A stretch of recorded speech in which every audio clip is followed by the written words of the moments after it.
Okay, well, welcome to this edition of The Little Breakfast. And I'm pleased to say that we've got Dan Strange back. Dan has already been on one episode and he did so well, we thought we'd invite him back. So, Really? Yeah, so great to have you back on The Little Breakfast. Thanks for joining us, Dan. Great to be with you, Clive. Great to be with you, everyone else. Look forward to the conversation. You're in a different location to last time. Have you moved house? Yeah, so last time I think I was speaking to you from London. We've just moved to Gateshead. We're about literally 5 minutes from the Angel of the North. So in a place called Lowfell. I've started a new ministry with an organisation called Crossland's Forum, which is part of Crossland's training. So still theological education. It's kind of a centre for cultural engagement and religion. So the stuff we're talking about today is kind of my kind of day job, bread and butter. Yeah, so quite different to being a principal at a Bible college, basically, a theological yes. college. I was saying before that it just kind of, and not in a bad way. I just think, well, I was at Oak Hill for 15 years and you become quite kind of institutionalized by the rhythms and living in community. At the moment, every day is a bit of an adventure. Like, I don't know where I'm going to be or what I'm going to be doing. I hope it will settle down. But I feel I was saying we used to be staff workers at UCCF and it feels a little bit more like that now. And we're getting on, Clive. I can't cope with that anymore. When I was in my 20s, I could do it. I know. That's it. I'm certainly not jet setting. Exactly. It's good. My carbon footprint is so much better. Yeah. And my caffeine intake is a lot less, more quality, less quantity. Yeah. So you are on The Little Breakfast, and we did have a discussion before about breakfast and everything else. I'm conscious of that, and so if anybody is an ardent listener, they would have known that. But I just thought we'd twist it up a bit because we're coming towards Christmas. And if you happen to have come across this podcast in the summer of 2022, I apologize for the seasonal reference, but keeping it fresh, we are heading towards Christmas. So I thought I'd ask you, what would be your ideal Christmas breakfast if you have one? Yeah, well, I've been thinking about this. Well, firstly, I've been telling my kids off for I will not have Christmas mentioned in this house until the middle of December, but I'll forgive you. I think look, over the years, I've tried to pace it on. I think I say to myself every morning, every Christmas morning, because I'm going to have a Christmas dinner, I'm going to pace myself today. So my ideal Christmas breakfast would probably be very, very light. Unfortunately, what happens is that when the kids open their stockings and the chocolate comes out, it's just kind of like constant snacking then, which is not good. But my ideal Christmas breakfast would be maybe no breakfast. I want to prepare myself for the gorging later on. There you go. I thought it might have something to do with chocolate. I just imagined that you were going to say something like, I'm going to have nothing but loads of bits of chocolate, and it happens. Yeah. You just like go for it. Chocolate fest. What about a nightmare Christmas breakfast? As somebody? Well, yeah. I mean, having said that, I think my nightmare Christmas breakfast would be somewhat having to eat a lot and then just being so full that I don't want anything after lunch. I mean, you know how it is on that day, Christmas Day anyway. You end up eating really late. So the nightmare would be having a huge breakfast. I do try and, again, an age-related comment. I've got to pace myself, man. You've got to pace yourself. You can't just pace myself eating. I can't just eat what I want. Whatever you want now. No. And what would in a kind of dream world, as it were, what would your dream breakfast be if you were allowed? Dream breakfast. Well, I don't know. I mean, the last time I was on, I said my dream breakfast was always cold takeaway. But I mean, that would be obscene on Christmas morning to have the remains of the vindaloo from the night before. So I think really, I refer you to my previous answer, as light as possible, knowing that later on there's going to be a lot of feasting. Right, is much more measured then, isn't it? You're really, I mean, you're not allowing yourself many treats. You're just keeping it very sort of in the real world here. And I know but then I know from Christmas Eve through to kind of New Year's Day, it's just constant snacking, isn't it? So you're right. You're right. It is. Okay, so we're going to be spending a bit of time thinking a bit about how we relate connecting culture with faith in Jesus. And aptly, you have a new book out, just appearing amazingly. You've probably got one ready as well. There we are. Yours is probably a bit more kind of thumb through and dog-eared, yeah. Magnetic faith, making faith magnetic, and that just came out quite recently, didn't it? When did it come out again? Yeah, October the 1st it came out, yeah. Okay, October the 1st. Okay, so I have done my research. I have read it, and it was raising a lot of questions, which is good. And I was thinking about, when we think about trying to assess where cultures are and raising questions, the sort of classic thing is that, Jesus is the answer. You go to Sunday school and you say to kids, what's the answer? And if a kid says Jesus, they've probably got it right. Or if you're sitting in a home group and you're sitting around wondering, okay, what's the answer to that? Jesus. Okay. So Jesus is the answer. That, it's been said, what is the question? And I think obviously there are questions that are raised in terms of trying to make our faith real and known to people. In the book, Making Faith Magnetic, you talk about these sort of 5 themes in culture that people can't stop talking about. And what are they? Could you just explain what this sort of 5 things are? So the book is about how do we get traction in a culture where we often think that we're kind of struggling to get any kind of purchase. And what I try to do in the book is to say that the Bible presents humans as having, I suppose, these itches that they have to scratch and that they answer, not consciously, but the fact that people are made in God's image. Romans 1, they know God, they suppress the truth, but that these questions, and all of it comes from that little bit in Romans where it says God has revealed his eternal power and divine nature. Yeah. And so there are certain themes that we cannot help asking about or living out because we're human. So the book is saying the Bible tells us there are these itches that human beings have to scratch, whether that's at a high philosophical level or at a kind of a street level. All human beings manifest these answers or these magnetic points. That's what they're called. We're always drawn back to them, and there's 5 of them, and it's based on the work of a missiologist, a guy who was in Indonesia in the 40s and 50s, a guy called J.H. Bavinck. So I'm kind of using his work, and he says there's these 5 questions. So question 1, is there this idea of connection? Is there a way to connect? We feel that on the one hand, we're insignificant as humans, but when we connect with something, and it can be anything, connect with, the one who completes me, it can be LGBTQ rally, it could be Comic-Con, it could be family trees. We have a sense of connection and we want connection. When we don't have it, then we want it again and again. So that's the question, is there a way to connect? Is there a way to live? What a norm? We have our own rules about what's acceptable and what's not in any culture. So we're always drawing those boundaries somewhere, not necessarily Christian boundaries, but they're always a norm, a standard. So is there a way to live? And then deliverance, is there a way out? Often people think there's something wrong with the world. And the question is, what is the ultimate problem and what would the solution be? And we're always living mini deliverances as we go through, even the idea that we can be delivered from deliverance. I mean, that's one example I give, is that distraction is a way that is an example of deliverance. I give the example in the book of a pastor friend of mine who's counseling 2 30-year-old men in his church who are just addicted to the game Clash of Clans on their mobile phone just because they don't want to face reality. So there's deliverance. Then there's destiny. Is there a way to control? And this is this wonderful interplay. Bavinck has this great line that we both lead our lives and we undergo our lives. Are we just puppets on a string? Do I have any control over, do I have any freedom? The government tells me to do it. I'm stuck on the property ladder, or there's fate tells me, or all these kinds of things. On the other hand, we're told all the time, aren't we, that you're free, you can do what you want to do.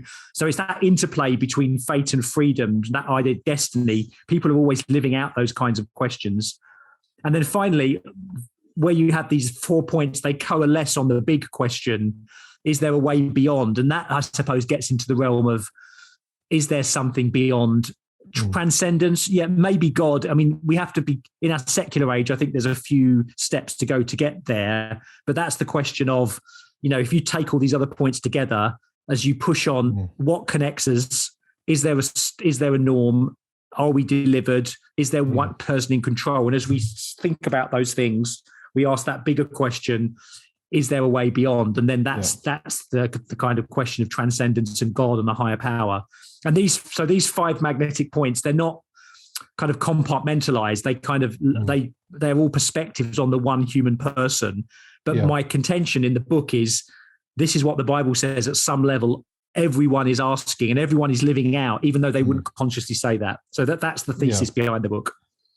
Okay, that's so you covered quite a lot there already. We're going to unpack some of that, just in terms of, and I don't want to give the whole book away because obviously you probably would quite like it if people bought it, which would be a good thing. So you talk about being connected, and do you think society is becoming more individualistic, or do you think it's becoming more connected or less connected? What's your thoughts on that? Yeah, I think we want to be connected in all kinds of ways. I mean, even the current environmental questions that we're asking is all about what's our connection with the rest of the planet, with the world. We want to be connected with others. I think it's the recognition, though, that lots of people are lonely and individualistic. I mean, in some ways, sometimes the whole idea of sometimes Christians say, oh, it's bad to be individualistic. Well, the idea of the individual, I think, is a great thing, because we're not in a society. People are treated with dignity as individuals. That's a really good thing. Yeah. It's when we lose connection with the idea that we're also created in community. And so that play between individual freedom and then being part of something else, we always struggle. So obviously you have some cultures that are very kind of communitarian and, you don't distinguish between the individuals. Ours is individualistic, but I do think people want to connect with something or someone. I mean, one example I use in the book is just, as I was living in London on the tube, just the amount of dating agency advertising, if you find that one person who will complete you, people are looking for the one. Or family trees, you want rootedness, or you'll know as a musician the feeling of singing in a stadium with other people rather than with your hairbrush in the bedroom. There's something more going on. There is a collective consciousness almost, isn't there, of being together, and I think we're always pushing for that. And when we don't have that, we feel kind of, who are we? What's our place? When we're connected, we feel part. We feel we belong. Yeah. And there's lots of Yeah. No, I mean, just picking up on that point, I think you mentioned something like this in the book, that I think you're right, that there seems to be a sort of desire to be connected, but I sort of wonder whether it's done on the individual's terms, though. So I want to be connected, but I don't want to be that accountable, or I want to have that experience of the gig, and I'd love to sustain that feeling. But I realize that, and I think you mentioned it fades, doesn't it? That feeling. And actually, I mean, I want to celebrate a goal with someone next to me who I've never seen at the football match, but do I want to have a conversation with them afterwards? Of course I don't. Yeah. What it means to have true relationship in terms of vulnerability, sacrifice, putting yourself out. It's connection on my terms. And of course, so social media, we want the connection, but we want to develop our own identity. So that's where you can do that. You can have the connection, but of course it's not real connection. So there's a problem. I mean, we want to connect, but are we getting genuine connection? And of course, I'm sure we'll talk in a few minutes about what the gospel has to say about that. Yeah, I think, it's interesting. You see that whether it's within the church or not, because I was just thinking about how people express themselves. So sort of individual expressivism, we see it in terms of I will act like this and it's my choice. So for instance, you can have a guy, rightly or wrongly, I'm not saying, don't write in and complain, oh, well, it's my right to do that. I'm just going to say, if you go to a football match, you can have a guy singing and clapping and hands in the air, and then come to church, hands in pockets and looking miserable, So there's a sense in which it's well, I'm going to act like this in this way with this group of people, but I'm not going to act like this in this way with that group of people. Now you could argue, okay, they are two different things, but I would sort of contest that actually, what does that say also about what we see as joy and what do we worship, and why are we wanting to connect, and what are we doing when we connect? What's happening when we're connecting? Yeah. And now there are different personality types who express themselves in different ways. I know that, but I guess it's just like, I suppose what I was trying to tease out with this question, and you're already explaining that, is just, I suppose, what does it even mean to connect? You know what I mean? So it's like, yeah, I think it is. I mean, on the point that I make, and the point that Babbitt makes, is that the connection thing is about significance. It is the idea that when I connect with something that's bigger, I then have significance, because the big thing, I am now part of it. And when I'm disconnected from it, then I want to be connected with it again. But you said, there's all kinds of problems with that. And so the bigger the thing, I suppose, the more we want to be connected with it and feel part and feel as if we have an identity that other people have. So it's kind of solidarity. But you're right. I think the key thing is that we often want it on our terms. Yeah. But it's that interplay. It's not simply, it's we want both things at the same time. We want to be the individual, but we also want to be part of something bigger. And the question is, societies and cultures and subcultures just kind of flip and flop between one or the other. And it can create tension. So just moving on from that then, and connected to that, if you excuse the pun, John. So you're talking about being connected, and the first thing that you're talking about is in terms of the norm, a way to live. Yes. And also a way out. What do you see in terms of these things? Yeah. So the norm thing, I think, is interesting, because on the one hand, people might say, well, this is the one that we don't, people don't believe in morals or norms, but of course they do. They've got their own standards. So, I mean, there's some of the examples I give in the book. It's fine. Is someone saying about goth culture. I mean, goth culture has very set standards about what's acceptable or not. People want to not conform, but people have to not conform in the same way. It's got its own norms. So every culture has its own rules. And how do we kind of how do we police those? And then what happens when you break them? I mean, this is the whole thing about cancel culture, isn't it? I mean, even today, someone who sent a tweet 10 years ago is now going to be cancelled. And you think, wow, that is a major norm. That's a hyper norm to say that, there's this bar, and that's another example I give is about a lady. Someone wrote into me about a lady.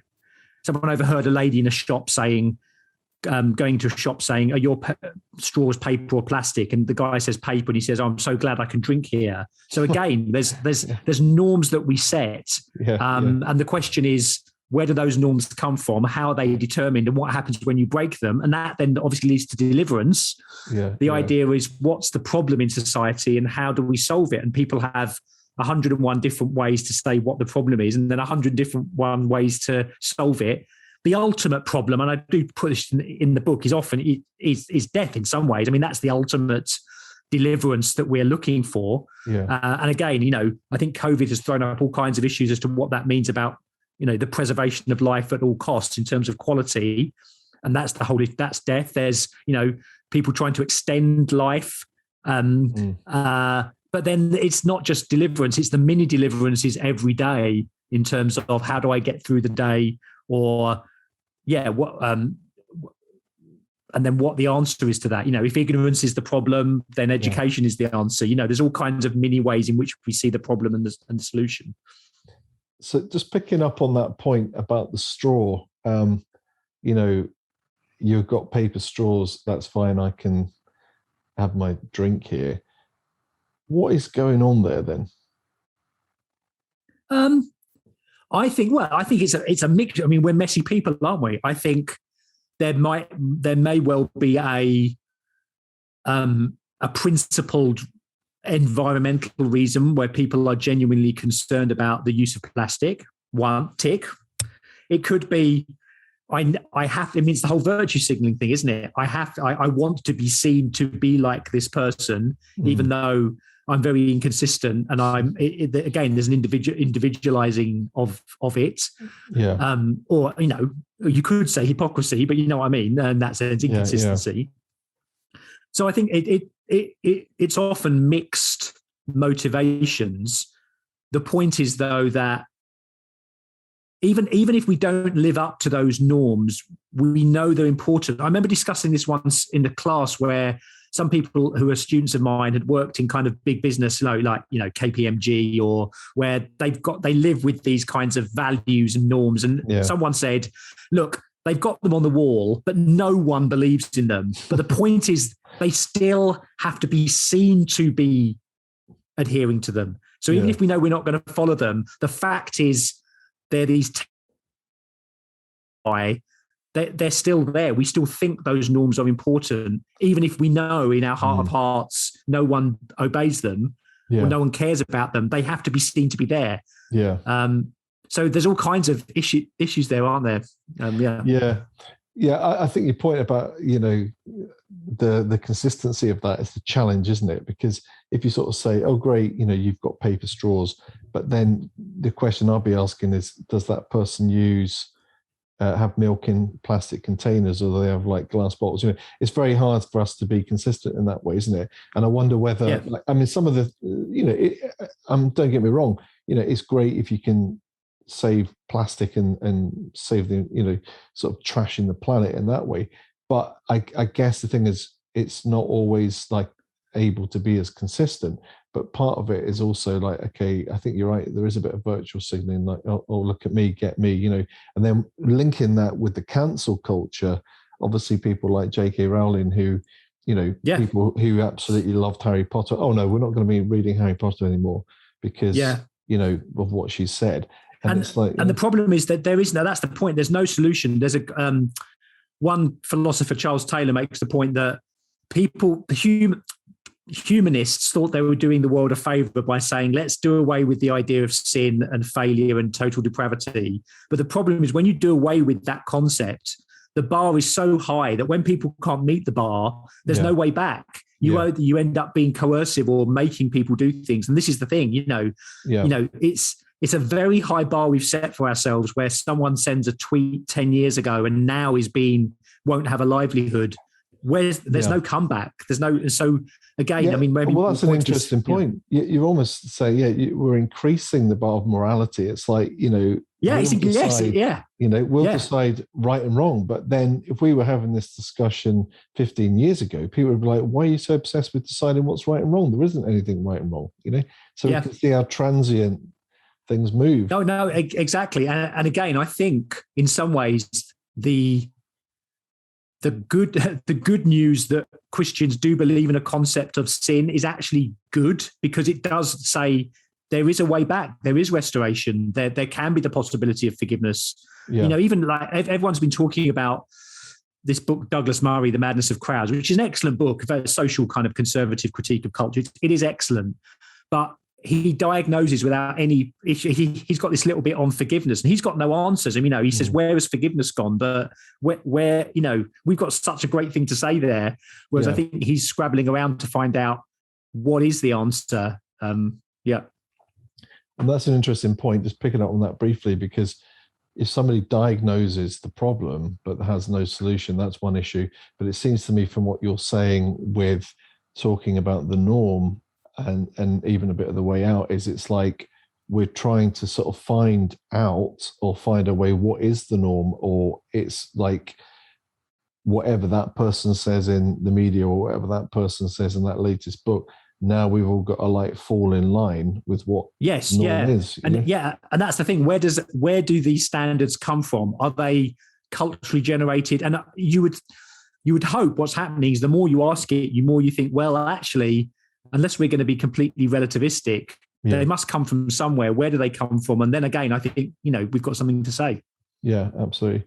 And then you also refer in the book to another area called destiny, or what we might call control. And you give a couple of helpful examples about superstition and control. Can you maybe share one or two stories? Yeah, sure. So this is my favorite one. I think Baddick's on something here. And again, he says, human beings, we both think we lead our lives and we undergo our lives. Now, some of that's temperamental, some of that's cultural. Are you a leader or an under? I meet some people who just think even Christians who think they kind of undergo their lives every day. Others are much more kind of positive. So there's that kind of, I don't know, it's a right brain, left brain thing. But I think more it's this idea of what freedoms do we have, or is everything determined? And that opens up the whole door to superstition. If I do something, will something else happen? So the example that I use, the kind of, is this, a student wrote in and said they're working in an office, and you must never say the word quiet in the office, as in it's quiet today, because immediately people will get very cross and say, don't say that, we'll get a busy shift now. And I thought this was just a bit weird. And then I realized it's everywhere. You know, my son's a policeman, and he said, you're right. You don't say it's quiet on the radio. You say it's Q tonight.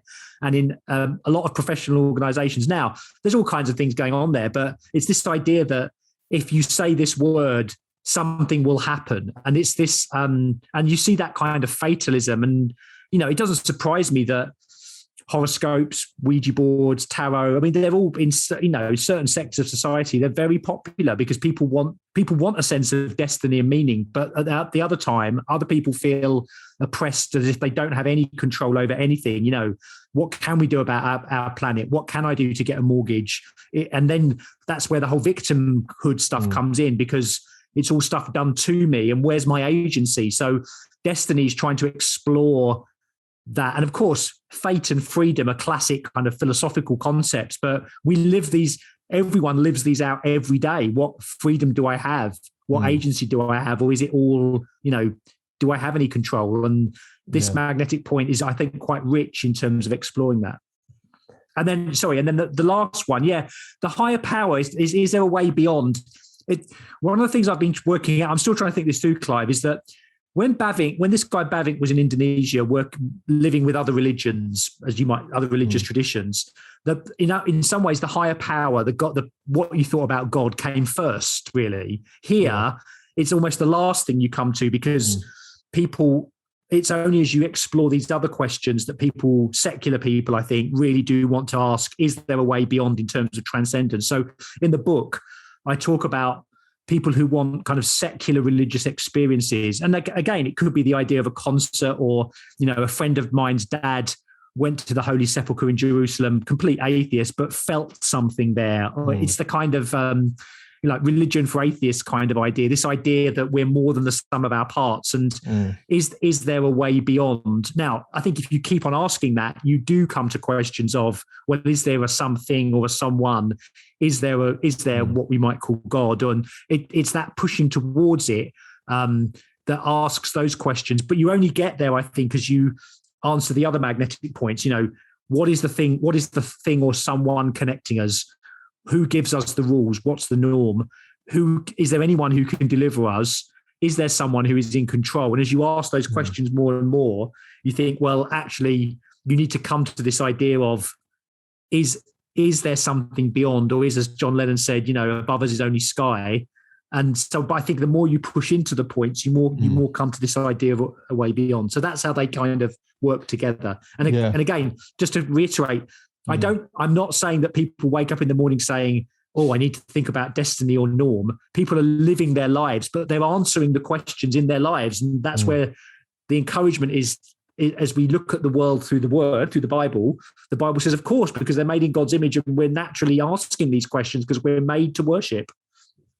Yeah, I think it's interesting. Again, you know, you touch on music. I mean, I was partly laughing to myself when you spoke about higher powers, thinking, have Coldplay stolen Dan's theme here? But you know, it's interesting. And when you take somebody like Coldplay, who are kind of mainstream mass appeal, talking about higher power, and then read recent interviews with Chris Martin talking about how he's brought up in a church, but actually what he's looking for is what we might call all theism. You know, it's just like, oh, there's a power out there, or the universe is speaking to us. And then you hear about people like Taylor Swift talking about, oh, I think the universe gave me this song, and people are like, you know, I think the universe is sort of guiding us, you know.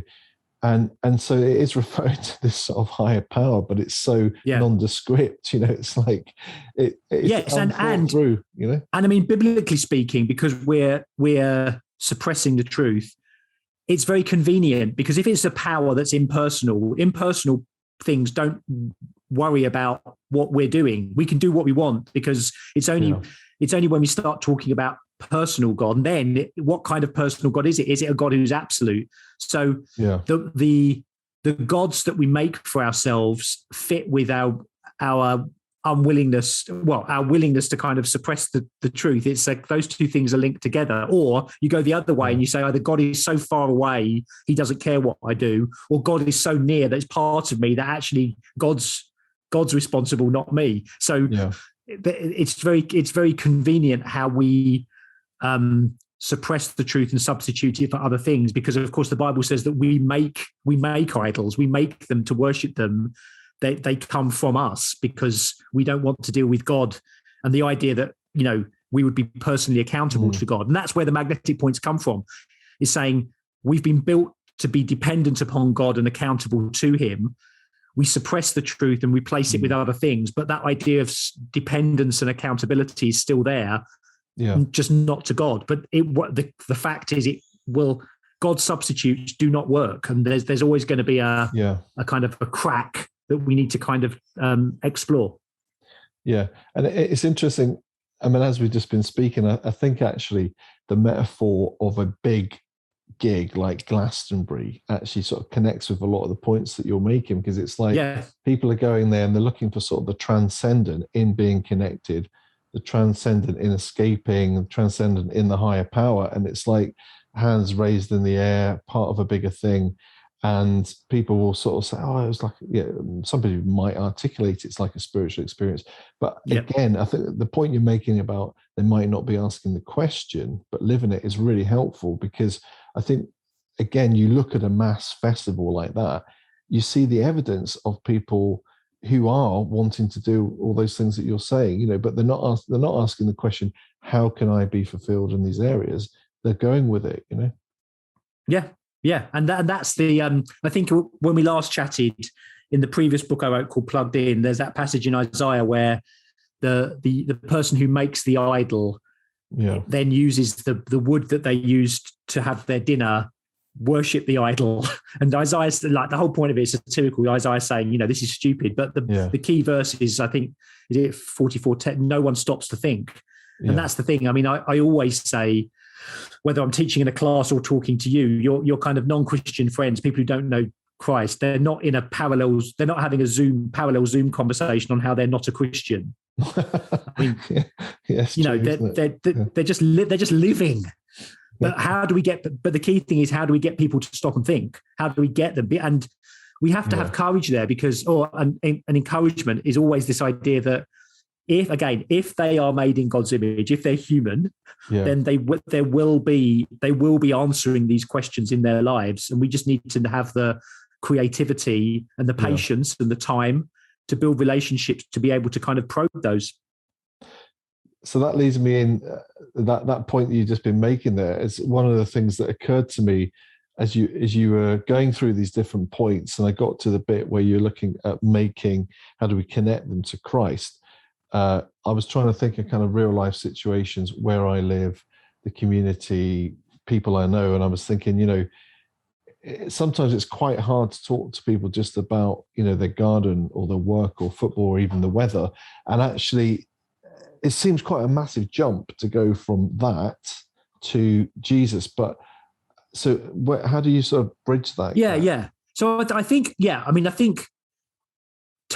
spoke about this before, but I think the importance of building relationships that over time, and again, in our context, those relationships take a long time, especially if people are suspicious of talking about themselves, and they can be culturally specific. I mean, you were noting the differences between not just Scotland and England on these things, but even where you are on which side of Edinburgh means a different type of temperament, and all of these things. You just need to factor that in. I think it is building little steps. If it's saying these 5 magnetic points are big buckets to put things in, and that you can start to trace people's lives in what they're doing back to how they're answering those magnetic points. Where do they find their points of connection? Where do they find their norms?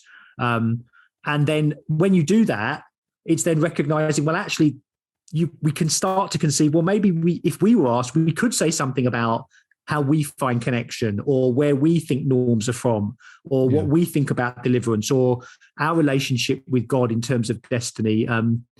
Again, I can't, it's very difficult. You need to be in the situation to be able to talk those things through. But conceptually, you can start to say, oh, yeah, I can start making, there could be some traction here.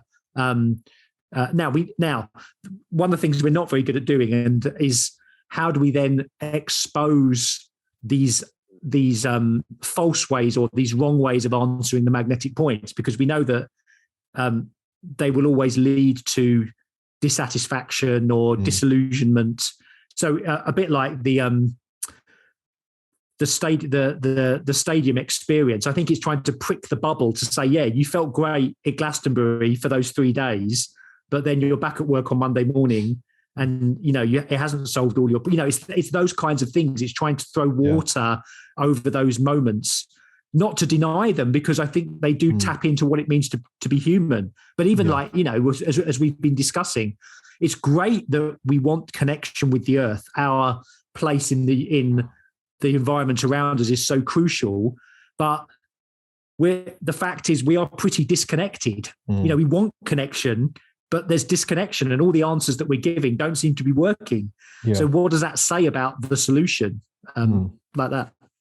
Yeah, I think you're right. You're talking about relationship. I mean, sometimes I think that it's like any relationship. You can't really get to know what people think or what they believe or don't believe unless you spend time with them and unless you connect. And I guess one of the challenges, as you were saying that, Dan, I was thinking, well, there's a work to be done here, isn't there, within the church, in terms of actually we need to be thinking about the areas that you've spoken about, these 5 areas, and well, what do I think about the norm, or do I just accept and absorb things, or what do I think in terms of destiny? Do I truly believe that I don't need to fear death? I don't need to be in control of situations, or the God's. I think, look, that in some ways, Clive, that's the key point. The book, it's at the end where I say, actually, with these magnetic points, yes, these could be helpful in our evangelism and witness, but actually we need to be applying to them to ourselves first. And I give the example of not thinking of our lives as like a pie chart where we think, I'm going to do evangelism today. I'm going to go to church today. This is my work. It's more, our lives are like a flow diagram, and everything kind of links to everything else. So as I apply the magnetic points to myself, so that destiny one is a great point. It's, the Christian way of viewing these things is that we have a loving Heavenly Father who is sovereign, and yet a God who is sovereign but doesn't take away our personal responsibility or our personal creativity or a plan for our lives. Now that's a wonderful thing. But how do we, as we struggle in our own indwelling sin, we either say, God hasn't got a plan, he's not in control, or God's got it in for me, or it's someone else's fault and not mine. There's all kinds of ways in which we have to deal with these things. So we need to be applying the points to ourselves. On the connection point, how are we? Jesus is the one in whom we should be connected and living our lives within the church. But often we're looking for connection. Our identity is seen in other things. It's still in our job, still in our nationality, still in whatever.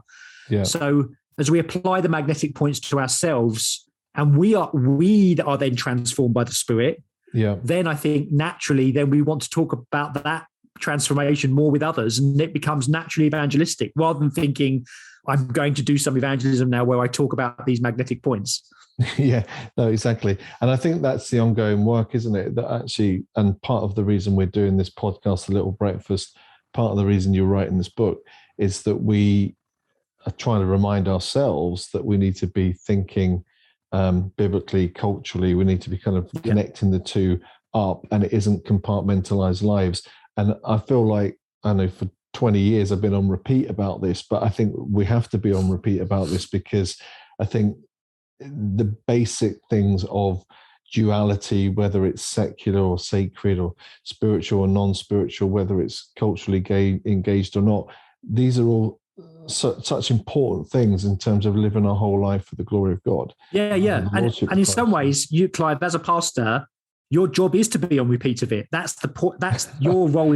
That's the point, because as people come in every week and their compass is all over the place and they've been pulled in all kinds of different directions, that that's where the means of grace is so important, to sit under the word and to be remagnetized, to do Lord's Supper, to be in a community, and then to be kind of pushed out again. Yeah. To be magnetic. That's what the last chapter is about how can we be magnetic? Yeah. And we need the church. The local church has to be one of the main ways in which that happens. The main way in which that happens. Yeah. And the pastor's role in terms of being that person who is going to help through the preaching of the word, through the sacraments, is remagnetizing us for our vocation is a crucial role. So keep on repeating it. Yeah, well, that's good. That's a good reminder, isn't it? Because actually, you're using the magnetic metaphor, but it's almost like resetting the compass as well, isn't it? I suppose you could say as well, like, what direction are we going to head in? So in terms of cultural shifts over the last couple of years regarding these connection points, I mean, obviously we've been navigating this pandemic. At the start of the pandemic, I was thinking, okay, this is interesting, because if you refer to your book and you talk about things like the norm and you think about a way out and things like that, or destiny, wow, this could go off the chart here, because everybody is going to be in the same boat here, right? In terms of thinking about a pandemic, potentially people getting ill and death. Do you think there's been any cultural shifts in the past couple of years? And like in terms of connection points, are you seeing people connecting more to this stuff or not? What's your experience? Well, I mean, I think, as long as there are human beings around, there's always going to be there are going to be periods where these things are more talked about than others. I mean, I don't, that's the thing. I suppose I don't want to get coronavirus or the pandemic out of perspective in terms of the history of humanity and what humans have had to deal with. And surely I think there are opportunities. And we have had opportunities, but also there's, like, I suppose, rabbit holes. I mean, before we came on, I mean, the whole thing about conspiracy theories, even among kind of Christians, that's a kind of where connection has kind of been hyper connection in a kind of quite strange way.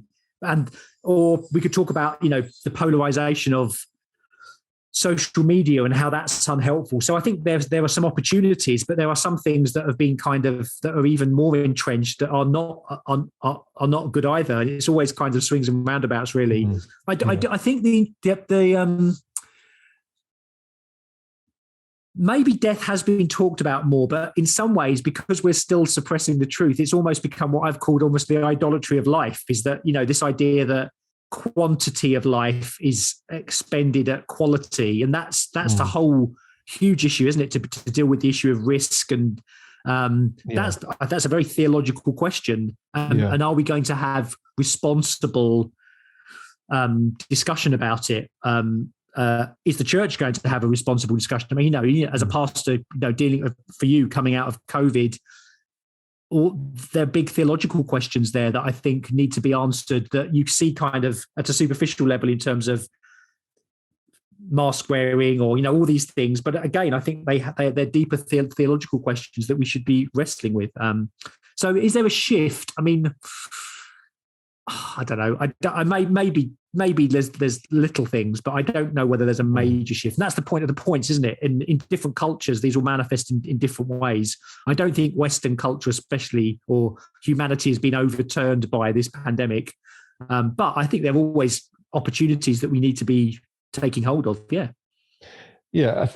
I think the way that people have thought about safety or security maybe has changed. I think you're right in terms of being entrenched. I think some people that have already been a bit cautious have maybe become a bit more that way, and others that have been a bit more gun-ho have maybe gone a bit, you only live once, go for it, And it's interesting, isn't it? Yeah. So maybe there's an intensification because both of those things, you've had critics before the pandemic saying we live in a very risk-averse society. Well, COVID has proved that. And others who have said we need to break away from this risk-averse society, and the reaction to COVID has proved that. So it's just like an intensification, which then unfortunately then does lead to polarization, and then people can't talk to each other about it. And I do think going forward, the church has a really important role in providing us a place where we can have just civil conversation, where we can just like say, actually, let's talk about how we differ on these things, and let's do it in a way that doesn't then cancel each other or think that each other is kind of, Satan incarnate, but that we do actually then say, okay, you've got a different view, but let's talk about it. We're losing civility as a society. And I do think the church has an important civic role, which then is a gospel opportunity.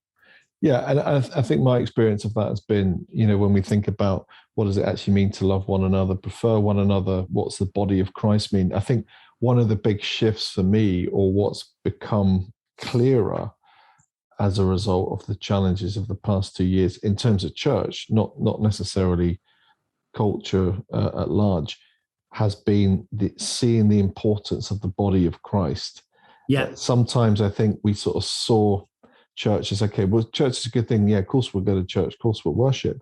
But seeing the importance of gathering in a way that we are the body and Christ is the head, and the significance of the differences that we have is that, some are feet and some are hands, but actually living with that tension of the difference and learning to love one another in Christ. Is this is what I tried to say in the book. I'd be disappointed if people read the book and say the application is only how does Jesus in my own kind of personal relationship with him change? Yeah. It's not just about communion with God. It is about community. It is about the local church is meant to be the closest thing that we have this side of the new heaven and the new earth as to what this looks like. And it's not perfect. I've given up. It's funny. For years, I used the example of the church being like a show home on a building site where, the show home is what you have now. But of course, my church is not a show home, nor is yours. It's more like this huge restoration project that we're working on. But the vision is amazing. And I think we need to give people tangible, this idea of connection. Where do we see connection? Where is the ultimate community this side of heaven? It is in the church. That's where it should be. And people, when I do this stuff, people say to me, oh, I can't give my church as an example. It's such a bad example. Well, shame on all of us, because the church is a royal priesthood, a holy nation. It is meant to be showing unity and diversity in a way that's supernatural. It's meant to be answering all of these magnetic points as we do things together. So I would hope, and I think I would hope you're right, that part of the whole pandemic has shown the importance of being together and what it means to be a community of Christians. And we need that again, because without that, we will be isolated, and we need pastors. We need to come under church authority. We need to be accountable to others. We need the means of grace. We need all of these things. Yeah. And as a Liverpool fan, I was very intrigued to see that you've got a couple of quotes there from Jurgen Klopp. So what can Jurgen Klopp teach us about these connections? Yeah, well, he's good. Not his slightly grumpy interview on Sunday after the greatest team in the world beat them. But anyway, no, there was an article that was written by a minister called John Wood, who talked a little bit about what Klopp said about his own faith, being brought up in a Lutheran background. And I don't think it's too far. I don't know. At the end of the day, I don't know Jurgen Klopp. I don't know where he stands with Jesus, but certain things that he said along the way would recognize. Obviously, Christianity has been quite an influence in his life, but the way that John talks about it is really interesting, because it's this idea of, with Klopp, there is a freedom, there is a creativity, there is a liberation about that I would think, the gospel brings, whether in Klopp's life, I don't know, but this idea of the Lutheran background, this idea, if you're saved by grace, there's a freedom you have to in Christ to, experiment, to be creative, to laugh, all of those things. And I think Wood was saying, isn't it interesting? There might be a connection between Klopp's demeanor, which is often encouraging people to be creative, and that might be part of just a worldview that he was brought up in that Lutheran background, where these kinds of things are important. And it's just that freedom to create. And I know that, this is something that's dear to your heart, that, the gospel of grace should give us that freedom to say, I'm going to explore the world. What am I going to do today without fear, and taking risks as well? That's the other thing, that we can take risks, not that we're irresponsible, but that we can, there is a creativity that comes from being saved by grace. And I think it was just trying to recognize that. I also thought that one of the examples you gave, which was really profound and refreshing was that this ability that he had to kind of reset, if you like, after, like, say, losing a game. I know you said obviously recently it was a bit grumpy, but didn't he say something along the lines of, like, life's a bit more important than football? And you oh yeah, yeah, no, and again, I think, I don't know whether it's apocryphal or not, but this thing about training on Christmas Day and stuff, I think apparently he has said, on Christmas Day we celebrate the birth of Jesus Christ, and there's an interview he gave on German television, which you can find it on YouTube, where he's like, it's a brilliant gospel presentation about Christ's sacrifice on the cross, and but I think one has to be careful that you don't load too much. I mean that's not fair on him, but I think it's more. There does seem to be a particular worldview or posture that he has that I think Wood is making a connection and saying Klopp has said he was brought up in a very Lutheran background, a Christian background, and it seems to be reflected there. Well, like you say, it's that freedom that when you're justified by God, and that in Christ, and that there's no condemnation in Him, and that you're free by grace. There's a freedom to live, rather than sort of tiptoeing around, I guess. And I think you do see that in the way that he treats his players, the way that he approaches the game, and the way that I think he does, although obviously clearly he loves football. And sorry if you watch this podcast, you're not a massive football fan. We will move on in just a moment. But it's refreshing. I think people look at him and see he's quite a charismatic figure, but he's refreshing, And of course he's not perfect. And we're discussing this now, and he'll end up messing up at some point or whatever. Yeah. We're not making out that he is perfect, but we get that in these connection points to the gospel, that there is a kind of freedom that comes with that. We should be liberated, So lastly, just how can we be magnetic then? What would your kind of take? I think, my hope and dreams for the book is that people will read it, and then they'll use my examples as that's what they are, examples, but they will want to do the work themselves. And I'd love it if churches got together and went through the material. And hopefully, God willing, there might be a kind of a course or something that you can do linked to the book in the next year or so. But that you'd sit down and you'd think, how do my friends and relationships that I have, how do they express these points?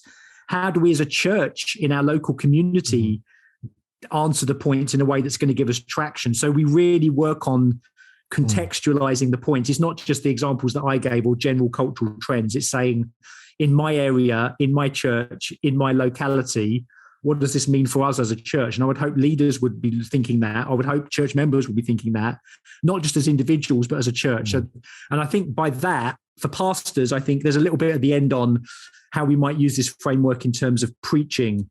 If this naturally comes out, if this is how the Bible describes human beings, then as we're preaching any passage, we might think in our preparation, this might hit this magnetic point. Not that you're kind of saying that in the sermon, you kind of showing the workings.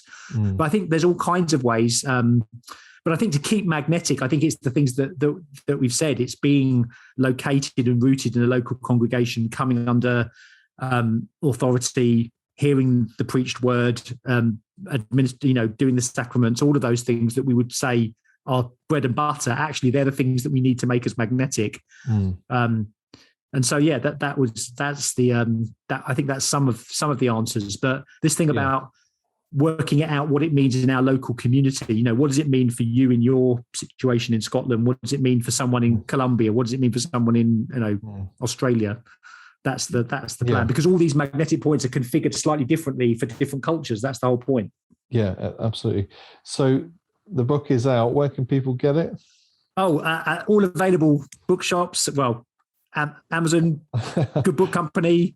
It's published by the Good Book Company, isn't it? Yeah, Good Book Company. Tim Keller's written the foreword, and it kind of goes in tandem with the other book I did plugged in. You can read them separately, but in some ways this is a bit of a follow up.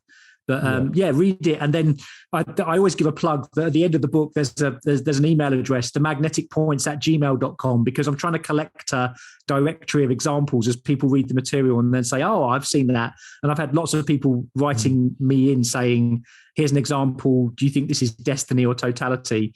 And all the great examples in the book are not mine. They're from students. They're from people in churches all around the country. So please, if you like the material, show your appreciation by sending in some good examples as you see these things in your own life. Okay, well, that's great. So we've got a Facebook page, which is The Little Breakfast, and people can like that, and they can also post any examples that Dan's talking about there or questions, and we can forward that on. And also, if there's stuff that people agree with or disagree with or got a different point, we'd love to kind of have that on the page as well. And you'll be able to watch other episodes of The Little Breakfast on YouTube. I think this is our 18th episode, so we're getting some traction now. And also available on Apple and Spotify and wherever you get your normal podcast from, on the audio version. If you don't want to see my mugshot and Dan's, then, sometimes people like audio versions, don't they? I'm kind of like, I sometimes like to watch it, sometimes I like to listen to it. So it's your choice. Having said that, if you listen to the audio now, you're like, I'm going to go and watch the video of this to see what they're on about. So don't. Yeah, don't. Right. Thanks so much for joining us again. And thanks, also, Clive. Thanks, everyone. About the work of Crosslands. Crosslands, is it? Where do they? Crosslands Forum. So the new Centre for Cultural Engagement and Mission. You can go to the website and look up Crosslands, and you'll find it. And we're just trying to provide lots of resources for churches to think about culture and engage culture. Lots of things that you can sign up to. We've got a great little course on technology. How do we live in a technological age coming up? Some stuff on how do we deal with the whole issue of sexuality and gender? That's coming up as well. And lots of short courses, lectures. So go there and see some resources you might be interested in. Great. Well, thanks for letting us know that. And thanks again for joining us. Thanks, Dan. Thanks, Clive.